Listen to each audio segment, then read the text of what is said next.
Hello friends, welcome to my channel. இந்த வீடியோவில் ஒரு கதை கேட்கலாமா?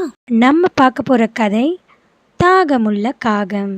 முன்னோர் காலத்தில் ஒரு காக்கா வாழ்ந்து வந்துட்டு இருந்ததாம். அது ஒரு கோடைக்காலம். வெயில் ரொம்ப அதிகமாக இருந்துச்சு. காக்கா ரொம்ப தூரம் பயணம் பண்ணதுனால காக்காவுக்கு ரொம்ப தாகமாக இருந்துதான். தாகத்தினால தண்ணியை தேடி காக்கா அங்கேயும் இங்கேயும் பறந்துச்சான். எங்கே தேடியும் தண்ணியே கிடைக்கல.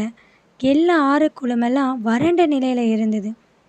இதனால் காக்கா ரொம்ப சோர்வோட தண்ணியை தேடி போயிட்டே இருந்ததாம்.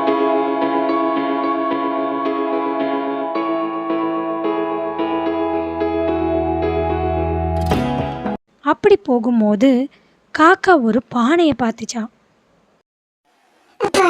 எப்படியோ பானையில தண்ணி இருக்கு. இது என்ன, தண்ணி குடிக்கவே முடியல, தண்ணி ரொம்ப கம்மியா இருக்கே, என்ன பண்றது? உடனே காக்கா பானையை தள்ளி விட்டு தண்ணி குடிச்சுக்கலான்னு முடிவெடுத்துச்சான். பானையை தள்ள காக்கா எவ்வளவோ முயற்சி பண்ணுச்சான். ஆனால் பாவம் காக்காவால் பானையை தள்ளவே முடியலையா.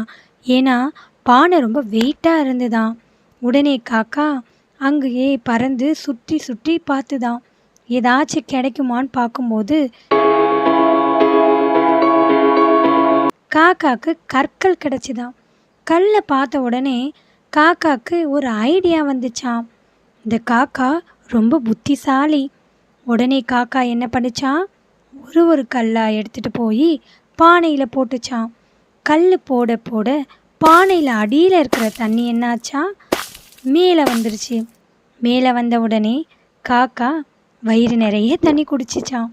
ரொம்ப சந்தோஷமாக இருந்துதான். அதே சந்தோஷத்தோட காக்கா அந்த இடத்த விட்டு ரொம்ப மகிழ்ச்சியோடு பறந்து போச்சான். இந்த கதையின் மூலமாக நம்ம என்ன தெரிஞ்சுக்கிறோன்னா, முயற்சி திருவினை ஆக்கும். எந்த ஒரு விஷயத்தையும் கஷ்டம்னு நினைக்காம நம்ம முயற்சி பண்ணால் நம்மளாலையும் சாதிக்க முடியும். தேங்க்ஸ் ஃபார் வாட்சிங்.